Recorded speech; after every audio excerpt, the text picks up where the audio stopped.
JW, when was the last time when you've been covering the sport where let's use an arbitrary ranking, you're Arthur Fils and you're 15 in the world, or you're 20 in the world, and you're going, all right, well, I don't have to go through Rafa to win Roland Garros or any of the other Masters 1000s leading in.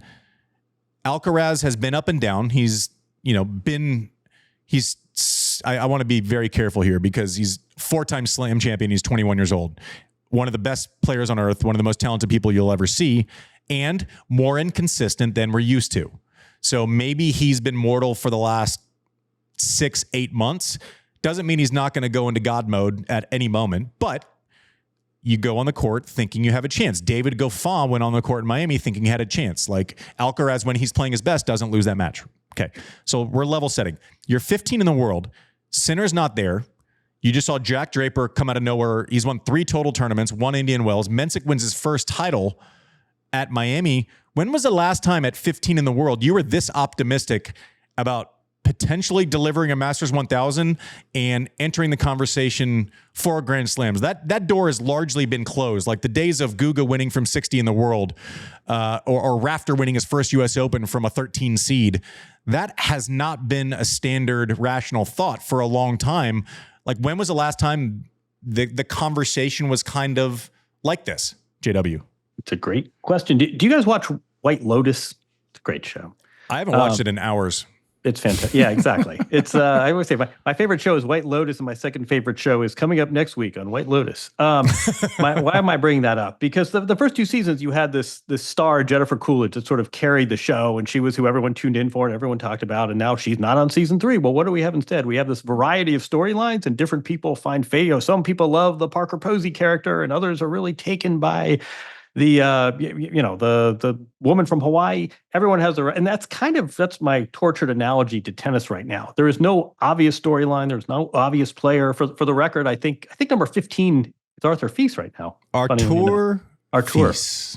Don't say Arthur. Don't you dare say Arthur. Mensik is only he's not even top 20 even after this great title. But no, your point is well taken. We are so accustomed to these 3 unrivaled pillars, not just of excellence, but of consistent excellence, where we could just, lock that they would be. You bought tickets to the semis of a major, and you knew you were going to see some combination, probably all 3 of Roger, Rafa, and Novak. That's not the case anymore, and I think you're right. Part of this is from the fan experience, and everyone out there says, "Oh, it's so unpredictable." Like, if you're waiting around for the 20-time major winners to return, you're probably not going to watch much tennis for the next few decades. Like, they're the outliers. What we have now is much more normal. And I think we talk about it from a fan perspective.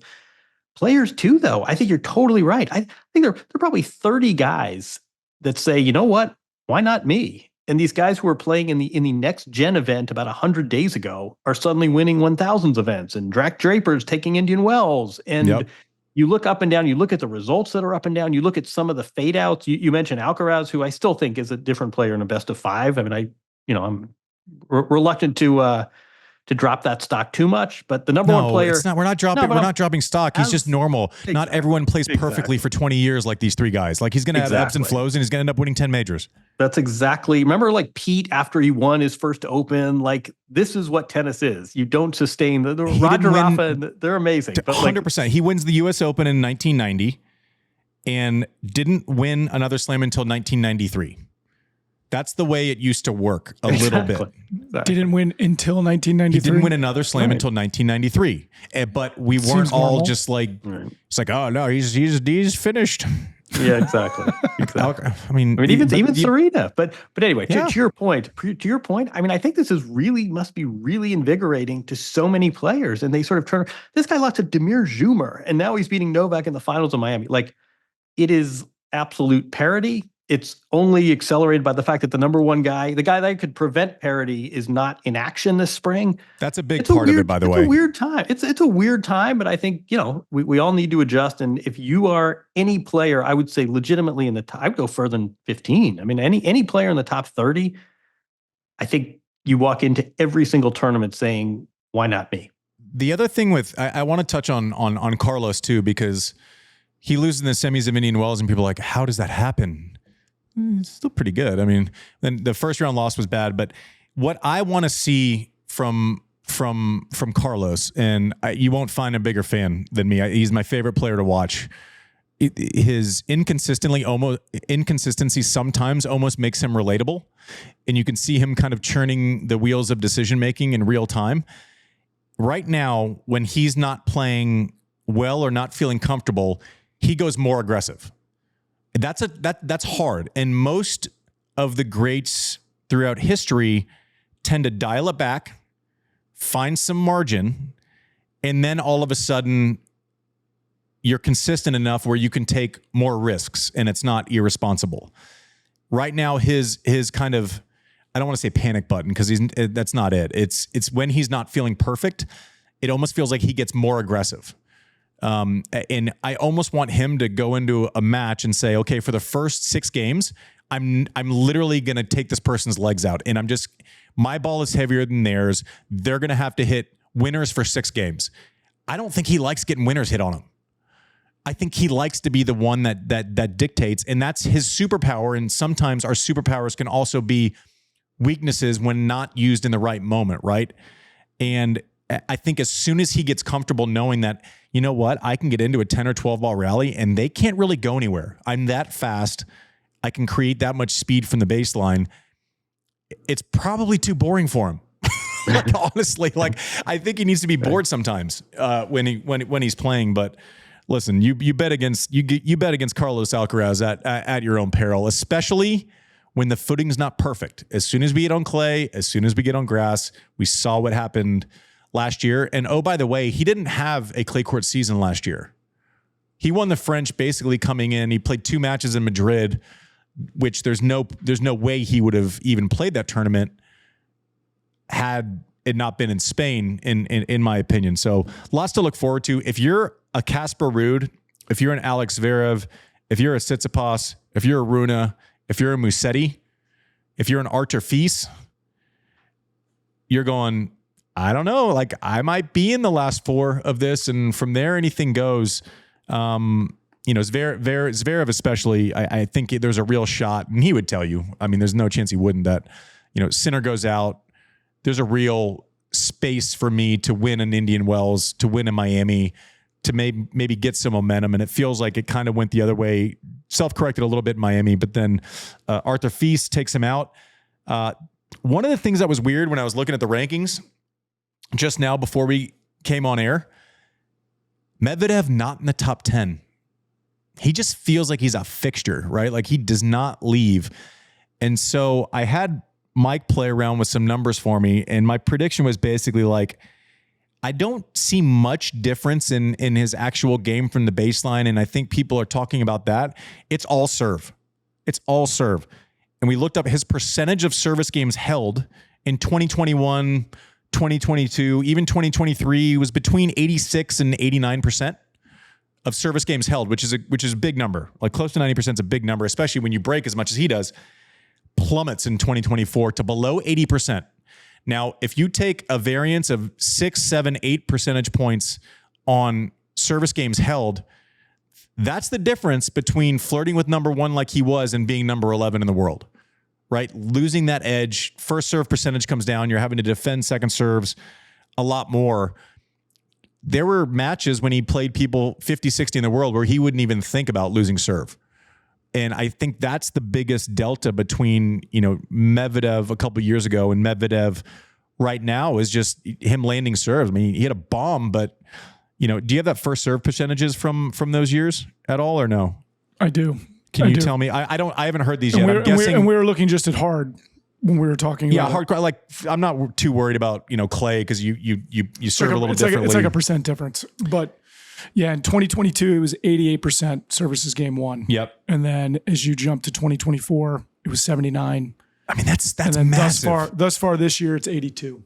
Even 88 to 82 is massive. 88 to 79, that's massive as far as service games held.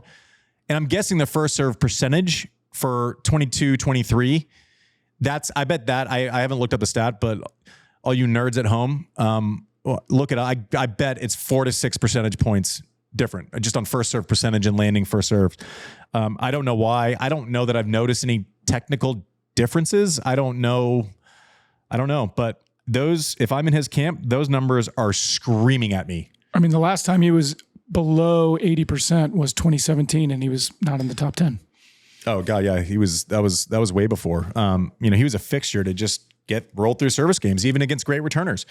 And what that does also, just Medvedev aside, but when you're rolling through service games and all of a sudden you play a 30-all point and you're making your opponent play all the time, and your opponent knows that they're probably not going to break, the pressure mechanism on that versus when you're holding less than 80% of the time, every ball matters a little bit more, right? And the difference between 1 and 11, yeah, right there, 7 percentage points on service games held. Those are the margins that we're playing in. And I guarantee you that all stems from probably a 5% variance in first serve percentage.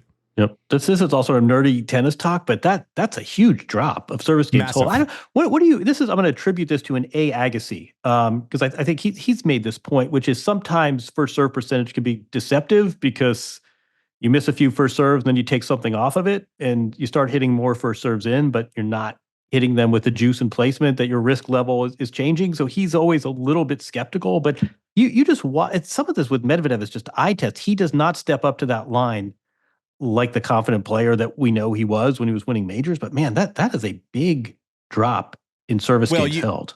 To the Agassi point, that was for Andre because he would set the table. Like there were some matches where he would serve 52% because he was going bigger.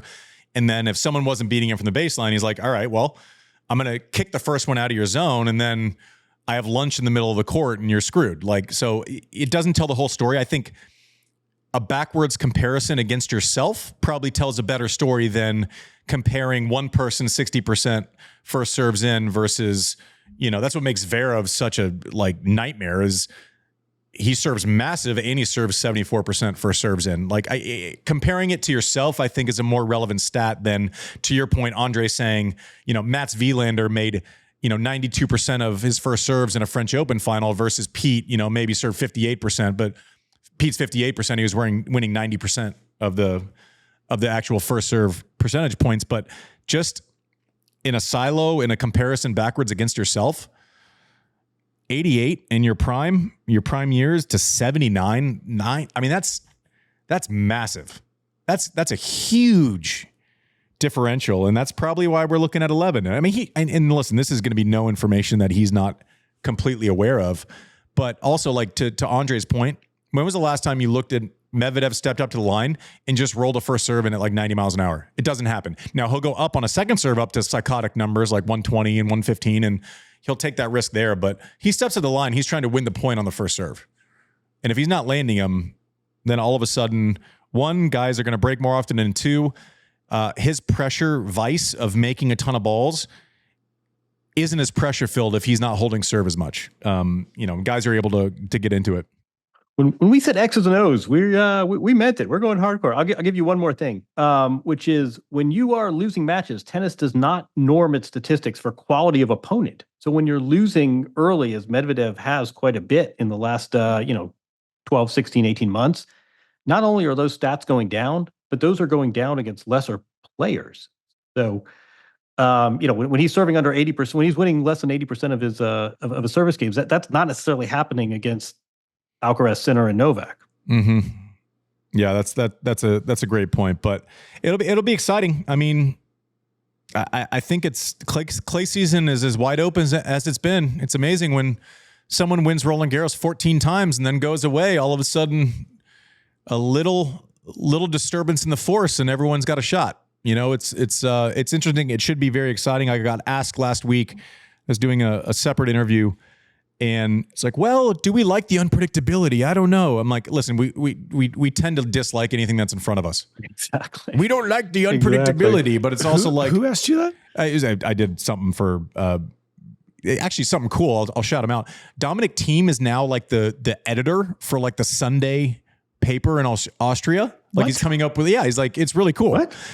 Yeah, it's cool. I don't know him at all. And he texted me. He's like, hey, would you do this feature? I'm in, quasi in charge of what we present on Sundays and so I was like, yeah, I said, I'll do whatever you want me to do. I think you're great. I mean, we don't know each other, but I think you're awesome. That's awesome. Yeah. So he's like, yeah, I'm the editor of a Sunday. I'm like, good for you. That's awesome. Wearing that green visor. Get me rewrite.